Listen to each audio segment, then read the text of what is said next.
اعوذ باللہ من الشیطان الرجیم بسم اللہ الرحمن الرحیم۔ مومنین کرام، آج ہم بیان کرنے جا رہے ہیں جمادی الثانی کی ایک خاص نماز کو جو اس مہینے کے ساتھ ہی اختصاص رکھتی ہے۔ اس ماہ مبارک کی ایک 4 رکعت نماز نقل ہوئی ہے کہ جس کو اس مہینے میں کسی بھی دن اور کسی بھی وقت پڑھا جا سکتا ہے۔ اس کو خاص قید نہیں کہ اس دن پڑھا جائے، اس وقت میں پڑھا جائے، نہیں، بلکہ آپ اس پورے مہینے کے اندر یعنی 29 یا 30 دن کا جو مہینہ ہوگا اس میں آپ کسی وقت چاہے دن میں پڑھیں، چاہے رات میں پڑھیں، اور چاہے آپ جس دن مرضی اس کو ادا کر سکتے ہیں۔ اس نماز کا طریقہ کار یہ ہے کہ اس کو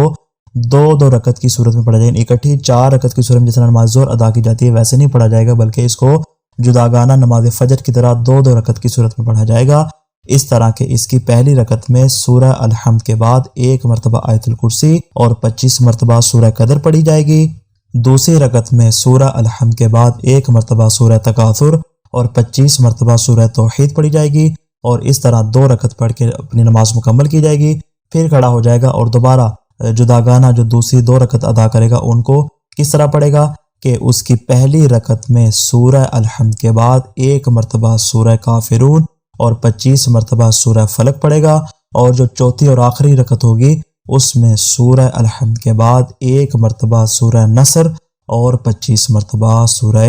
ناس پڑھی جائے گی۔ اور جیسے ہی اپنی نماز کو مکمل کر لے تو نماز مکمل کرنے کے بعد 70 مرتبہ یہ والے کلمات اپنی زبان سے جاری کرے، سبحان اللہ والحمد للہ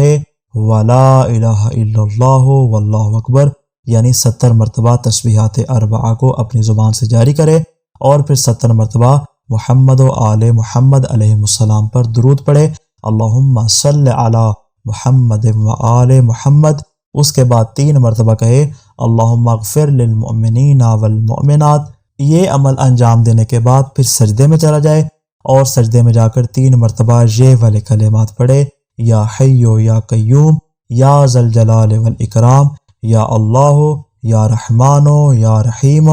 یا ارحم الراحمین۔ اور یہ نماز پڑھنے کے بعد اور اس عمل کو انجام دینے کے بعد بارگاہ کردگار میں اپنی جملہ حاجات کو طلب کرے، انشاءاللہ خدا اس کی تمام حاجات کو بھی طلب فرمائے گا۔ اور مزید اضافہ اس پر یہ کہ جو شخص یہ عمل اسی انداز سے جس طرح میں نے بیان کیا اس کو انجام دے گا تو حق تعالیٰ آئندہ سال تک اس کے لیے، اس کے مال، اس کے خاندان اور اس کی اولاد کے دین اور دنیا دونوں کو محفوظ رکھے گا۔ اور اگر سال کے دوران وہ شخص مر جاتا ہے تو اس کو شہید کے برابر ثواب عطا کیا جائے گا۔ اس قدر ثواب ہے اس 4 رکعت نماز کا، جس کو ماہ مبارک جمادی الثانی میں کسی وقت بھی ادا کیا